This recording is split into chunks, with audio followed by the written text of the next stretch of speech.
Some people talk the talk and do not walk the talk. While browsing through social media, I came across one sheriff that is not only walking the talk, he is spreading positivity across his county. He is Sheriff Craig Apple from the Albany Sheriff's Department. Thank you so much, Sheriff, for joining me today. Thanks for having me. There was something that caught my attention from one of your Facebook posts, and I'm going to read it if you don't mind. You said, "Whether you agree or not, we all need to do a better job helping humans." I thought that was great, and then I kept looking through your Facebook, and you are a person who walks the talk. You don't just talk the talk, you walk the talk. And it was interesting that I interviewed two business owners from Albany, Tess Collins, owner of McGarry's, and then Jason Pierce. And they both had amazing things to say about the things that you are doing in the community. And I can see that through your Facebook posts. One of the big projects that you're working on and that you were working on since last year was the homeless program. Can you talk about that, the homeless improvement plan? What is that and how is that working out? So what I've seen is that over the course of the last several years, homelessness in Albany County and in the capital region per se has slowly but steadily increased. And I think we can do better. There's no reason for that. We have one of the best, well, right now the economy's in the gutter, but normally we have one of the greatest economies and one of the greatest regions in the entire Northeast. And to see everybody out there sleeping under bridges and homelessness the way it is, I just think we can do a better job than that. You take that and just pause for a second, then you integrate inmates getting out of the facility with no reentry plan, nowhere to go. The recidivism rate, that's what drives it. And when I talk about the recidivism, I'm talking about the people that are getting out the front door, going out in the public, not being able to make ends meet, and then going back to what they know. And maybe that's selling drugs, maybe it's burglarizing houses or cars or whatever the case may be. And then they come back and that just keeps driving. Last year, the homelessness was around 38 to 40%. In 2019, that spiked to 64% of parolees or probationers getting released from correctional facilities that will be homeless. Now we're upwards to 7 out of 10 people. So there's not much shot to live a healthy and productive life. And I think we need to help these people get back on their feet. They've paid their debt to society. Get back on your feet, get them a job. What did you end up doing? So we have a very large correctional facility. At the time, it was the 5th largest in New York State with a maximum capacity of 1,040 beds. To have a 1,040 bed facility in a county with a population of 325,000 is kind of outrageous. Right. But back in the 90s, we had that methodology of if we build it, they will come. You know, we just kept locking everybody up, throw them in jail. And it was crack cocaine was in the area. And we did try to arrest our way out of it and we failed miserably. So now, you know, there's better ways out there. There's treatment, there's education, awareness. And I think people are taking treatment serious now. Before they wouldn't take treatment serious because you know what, it didn't affect them. But when this heroin epidemic and this pills epidemic blew up so large, it touched everybody. And they're like, how did this happen? So now you see a big push for treatment. We were the first facility outside of New York City to introduce medically assisted treatment. We did that a little over a year ago. And you know what? It's pretty sad. I wish I knew more about it. I should have done it years ago because I wonder how many more lives we could have saved in this county alone. Our program, our recidivism rate with the medically assisted treatment is less than 5%. I mean, that's outrageous. If you think about that, you're like, get out of here. Right. But it's true. And the numbers speak for themselves. And those are Department of Health numbers, not Craig Apple numbers. So you take all of these treatment programs that we're doing and all those wraparound services, but you still, if you don't have a place to go, what are you going to do? You're going to go back to what you know. So we took a wing of the jail, 100 beds. It's kind of like an L. One part of the L, we completely gutted out, took all the bars out, quote, deinstitutionalized it, so to speak, put Luan doors on it. There's a toilet, a sink already in there. We put a small television in there. You have a small window that does not open, obviously. It's a jail. You have your own bed. But you have your own room. You have your own 70 square feet now of your space that, you know, restores a little bit of dignity, and hopefully you'll take advantage of our services. I've seen a picture of what it looks like. It's pretty impressive. Listen, I will open those doors for anybody. We had a lot of people that tried to take us out at the knees because what it's going to do, quite honestly, Paul, is it's going to exploit a lot of flaws in the shelter system. And that's the bottom line. So Sheriff, how does it work? Like, does somebody have to, I mean, if you're homeless, any homeless from any county can just come to the facility and say, hey, I'm homeless? I mean, are there specific guidelines for somebody to qualify? So we're getting a lot of referrals from like Catholic Charities and some other shelters. Some folks may go to a shelter and you know what, they may not fit in there. Maybe they're transgender, something to that effect. Maybe they're getting bullied. They may not fit in. So they would refer them to our shelter where you have a little bit more privacy. A lot of these shelters are, you know, cots on the ground and mats on the ground, and you got to earn your bed, and it's crazy. And there's a lot of do you have people assigned that you are paying to work there to monitor Yes. this? Because if Yes. I mean, people might think, okay, is this just a place where they just go and then leave as they please? Like, how does it work? Is it safe? It has nothing to do with the jail. Yes, they can come and go. There is a curfew. You can walk to the facility and say, listen, I'm down and out. I need a place to stay. You're going to get assessed, and we're going to place you in a room. And you know what? Day one of being there, you may not want to trust anybody. You may gonna, you know, just want to feel your way around. We offer you services. You say, no, we're not going to take advantage of your services. Day two, no. Day three, hopefully you'll take advantage of them. And you'll start to see that, hey, this isn't all that bad. I've got 11 in there as I speak to you right now. 3 of them have since become employed. Hopefully, we're setting them up with bank accounts in conjunction with CEFCU, and hopefully other financial institutions will come on board. To mention CEFCU, I was going to ask you too, like, how did you get the funding for this? Because, you know, having to get a TV and beds and all of that, I mean, the rooms look pretty cool. How did you get the funding for that? Was it through CEFCU? So a lot of it I did internally with money that I already had appropriated, because when our census is down low, it frees up some funds. I need less food. I need less pharmaceutical, things of that nature. So we've rededicated some of those monies towards the homeless project. In addition to that, St. Peter stepped forward with a grant, and they're also going to provide mental health and physical health. They're going to do a lot of our basically wraparound services. Albany Med stepped up, gave us another grant, also providing us with the modes of transportation, and they're also providing health assistance. CEFCU stepped up huge, came in and said, we need to make this more homey. And they put in a new floor, they put in some artwork and some new lights. Nice. And listen, I'm super proud of it. Of course, you know, it's ours, so we're a little biased, but I got to tell you something. If somebody comes in there after they've been in another shelter, they're staying there. And the goal is to try to get them a job. You said you had a couple of people where you actually were able to do that? We've had a couple people that have gotten employed already. We're also working closely with Calinans, because right now we're male only. Mm-hmm. So we're working closely with Calinans, laborers, bricklayers, a lot of the other unions out there. A couple private industries have reached out to us as well, going, hey, listen, we need people to work. And I'm like, well, that's funny, because we got people that want to work. Right. So how many people do you have there currently? So far, right now, I have 11. It's slowly climbing, but also because of social distancing and the whole crisis, we're being very, very cautious as to who's coming and going. We screen everybody. The rooms are close together. So right now, I would not ever want to have more than 20 until things loosen up a little bit. But once it's up and running, I expect to have the 50 rooms filled. And then I'll have 50 others that we're going to leave out there for a code blue situation.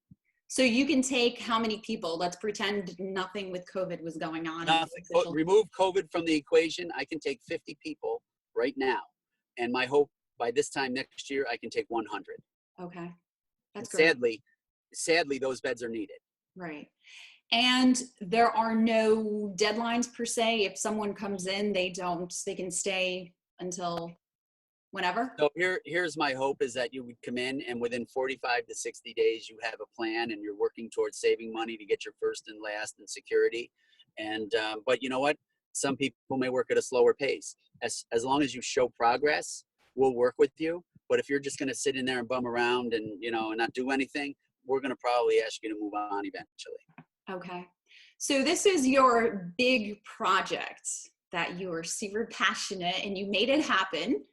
But I see that you are a busy guy. You're also distributing masks with your deputies. You're distributing groceries. Tell us a little bit about that.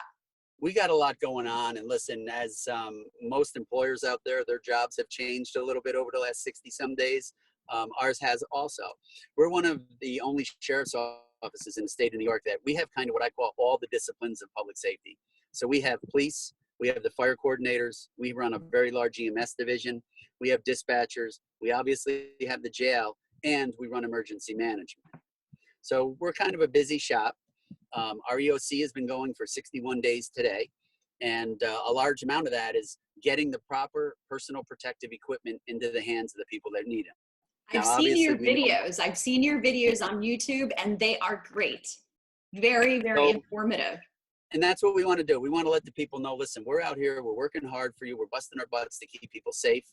But we also need your help. Wear your mask when you're out, social distance. And I think we can get through this, you know. I mean, some people think that, well, I mean, I think this is all hype. It's political rhetoric or whatever. You know, sadly, Paula, last week was the first time I ever thought in my life we would have a portable morgue running in this county. And we had to open that morgue. And I never thought we'd be doing that in Albany County. It's shut down now, but it was open. And that's the seriousness of it. But you also need to prepare and have all these mechanisms working in sync to, you know, to keep people safe. Is it as bad as we're hearing, for example, in Albany County, let's say, because that's where, from this area, the highest numbers that they're reporting is in Albany County? So that's kind of a two-prong answer here. Yes, here's your immediate answer. Yes, okay. But you also need to look at the density of the population. Wherever you have a dense population, you're going to have higher numbers, right? Right. And, you know, some of our contiguous counties, you know, you're talking 150,000 people, 130,000 people. But again, in the cities, you're going to see your higher numbers.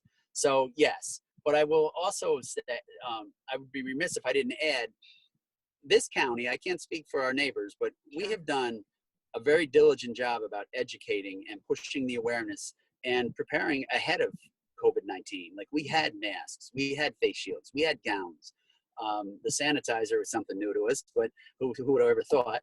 But you know, we had a lot. So our county has been well taken care of, and I'm really proud of that fact. And we've worked very closely with the state, saying, no, we don't need that. We need this. Give that to somebody who needs it. But we've also, I had a little sewing machine sweatshop, so to speak, going out there where we had my mom and a bunch of other ladies come out. You did? Oh yeah, we sewed masks for 2 weeks. They sewed close to 3,000 masks. We gave some to the nursing homes, social services. We gave 2 masks to every homeless shelter. If you had a bed in there, you got 2 masks for that bed. They worked their butts off, let me tell you. And this weekend, you donated, or you were part of a partnership where you guys gave out 400 bags of groceries. They've been doing that all along, and we've been working with Feed Albany. I've had a deputy assigned to them in a van literally for 2 months now, and they drive and deliver food. They deliver groceries. We're also looking at another food drive coming up, hopefully this coming weekend, where we can take care of some of the rural areas. Again, there's always a large focus on the densely populated portions, but there's poor people in the rural areas too, and they need attention. So that's going to be our focus this week. So if anyone still needs a mask or hand sanitizer, can they just come to you, or are you strictly just donating to organizations, nonprofits? If somebody needs a mask, now things have gotten a little slower. We're actually taking it to their house, and we're giving them a 2-pack. They're heat sealed. They're clean. They're heat sealed. Use one today, wash it, use the other one tomorrow. And because that's some of the unintended consequences that I worry about using the same mask repetitively. You know, you get bacteria in there, everyone's touching their face, so something else could happen, and we don't want to spark something else. So, and the other part of that is, if you're going to throw your mask away or your gloves away, please put them in the trash. Put it in the garbage. Man, this is simple. You see that everywhere. It's like, what's wrong with people? I see it on the ground and it makes me sick. I'm like, come on, you know, someone now has to pick that up. Right. So, you know, it's a concentrated effort, but I got to tell you, the public-private partnerships like United Way and CEFCU and Capcom and all these other organizations, you see what a great community you live in when they all step forward and work together, and that's what's happening. You had given a shout out to the sheriffs, the deputies, and state police the other day for helping a 64-year-old woman who was at Thatcher Park. Yes. About to jump off the ledge. I mean, are you seeing more calls and responding to more calls with situations like this because of the financial struggle with COVID and things related to that, or not really? Yes. So low-level crime is down. Obviously, there's fewer petty larcenies and things because the stores are closed, right? Right. Violent crime is still kind of lingering pretty good. I mean, we had a shooting in Cohoes yesterday. Things like that are still occurring. But domestic violence rose to about 30% last month and then has since dropped to about 18%. But again, think about it. Whenever you get groups of people confined for an extended period of time, They go and you nuts. also have, yes, and you got liquor and wine and everything else being introduced. All right, so it's kind of a bad equation, right? Right. So now the mental health is something that I worry about. And I'm telling you, I think this could be just as bad as this crisis when this COVID crisis starts to lift. And I worry about that. That lady, my heart breaks for her. She basically did that because she hasn't been able to see her grandkids. She was cooped up, confined, and she couldn't take it anymore. And literally, they talked her off the ledge, literally. And you're going to see more and more of this, when people start to get evicted and businesses don't open and unemployment, stays pretty high. And this money that's coming from the federal government right now, things are good, but that's going to dry up soon. Right. And I worry about that when people can't pay their bills and everything else. And, I'm petrified because I've gone through this a couple of times now, nothing to this magnitude, but, people get depressed when they can't pay their bills and they can't supply, food for their family. And I really worry about that a lot. So we're very focused now on the next phase of this. What advice do you give to people who are on the verge of thinking like that? Well, it goes back to what you started this with. We need a better job of taking care of humans. We need to talk to our neighbors. We need to talk to our family. And if you think something, excuse me, if you think they're going down a dark path, we need to get them help. We need to reach out and, hey, maybe you ought to check on them. Maybe you ought to just ask the police to swing by and just do a welfare check. Maybe you ought to reach out to a family member and go, hey, have you talked to your daughter in a while? Because I talked to her and she just seemed a little off today, or your son, whatever the case may be. And we need to do a better job of helping each other. And I think that's really how we can come out of this. Right. I think that's important what you just said, because people automatically think, well, it's social distancing, but that doesn't mean you have to socially disconnect, because we have phones. You can always call someone, and if they're not picking up, then reach out to you, right? And have you guys check it out. And that's what we do. And that's what I tell everybody. Listen, we get paid to do this. Call us. We will go check it out. We're not just going to take it over the phone. Oh, you're fine. It should be okay. Right. We need to, I hate to say doom and gloom, but I've seen it. And, we've already had a little bit of spike in suicides or attempted suicides. You have. And yes. And this isn't even over. So what happens when you get that eviction notice or that foreclosure notice, or your car gets repossessed and then you can't get to your job and you lose your job? And that's what starts the cycle. And that's one of the reasons that prompted me to get the homeless shelter up and running. So we have a place where, it's like a respite. You can come in there, get back on your feet and get back at it, and that's really the purpose of that. How about restaurant owners and bar owners? Is it true what we hear that they're getting fined? Are they getting fined? Is that true or not really? I'm not aware of anybody in this county getting a fine. We have done 70 some, that's an old number, probably close to 100 now, as far as checks or complaints received. A lot of them come in anonymous, and we'll go check on them. And sadly, it's usually one business trying to, screw over another business. We've got complaints of people sitting in a bar being served. They're not getting served. They're waiting for their food. They're socially distanced. I don't so have everybody needs to chill out. Exactly. You know what? Everybody's doing the best they can, and I understand that. We just ask, listen, no congregating, stay separate, get your meals, move on. A lot of businesses have had to change their ways. They've had to create new ways of, drive-throughs or whatever the case may be, and that could be it for a while, quite honestly. Right. So, you really got to roll with it. You got to be able to adapt to it and accept it. What about in calls in terms of social distancing? Are you getting a lot of calls from people who are complaining about their neighbors partying or doing things like that? Yes. Yeah, we get some, a lot of them. Again, listen, it was like Mother's Day yesterday. Everybody wanted to see their mom, and we get it, but do you really want to take a chance of exposing your 70 or 80-year-old mom or your 90-year-old mom because obviously you can see that the elderly, it's striking extremely hard, right? Right. And nobody wants to lose them. So all we're asking for is just work with us for a few more weeks, and I think we can all get through this. And what normal is, I have no idea anymore. Right. I don't think there is one. I don't even know what the day is today. But Now, I think that, did you get more calls yesterday because of no, numbers? we didn't. No, we didn't. We got a couple calls on businesses, Okay. which again were just waste of time. We send cars out. The business wasn't open or whatever the case may be. Don't ask me what would, maybe they just want to see us run ragged. I don't know, but it's really a waste of time and resources where they can, maybe be out, at a car accident or something else. Sure. So, we did get some calls, but nothing came through. Actually, I think one or two of them have come through. We talked to the people, talked to a contractor, and quite honestly, in fairness to the contractor, they were socially distant. And they weren't affecting anybody, but somebody was just angry that they were having their house worked on and not the other person. So whatever.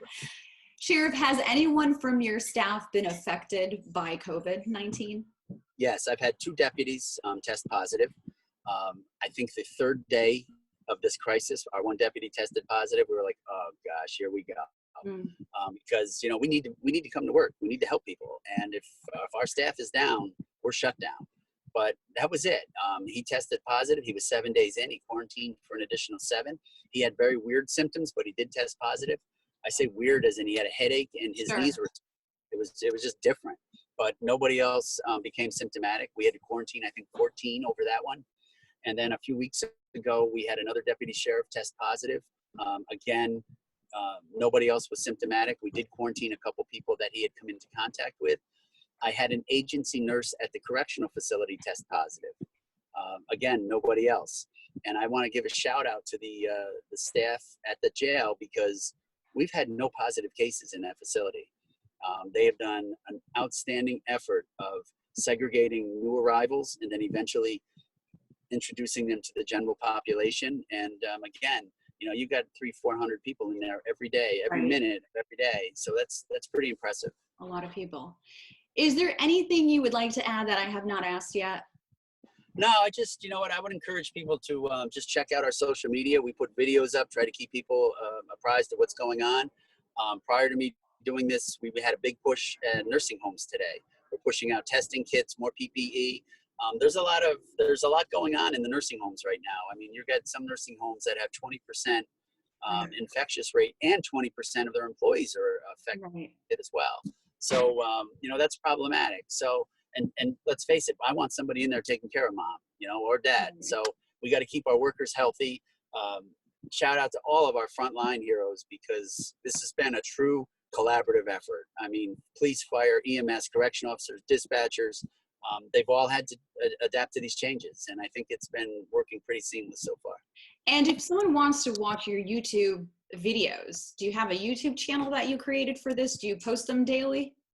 Yeah, I post them. I just, I don't know. My IT guy does it, so I have no idea. It's like Craig Apple Live or something. We don't do it daily, but since there's no press conferences or anything else, and we want the public to, to know that we're still here and still working hard for them, we send them out, and I share them on Twitter and things like that.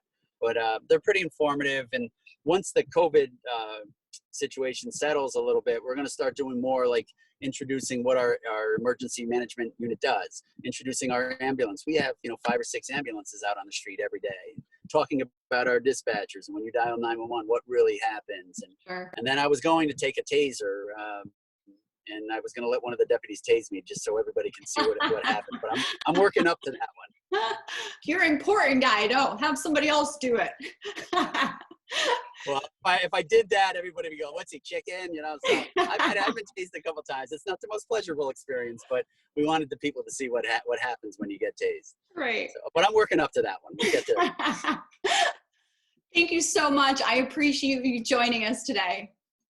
Thank you very much. Thanks for the invite. And thank you for joining us for this interview. Be safe.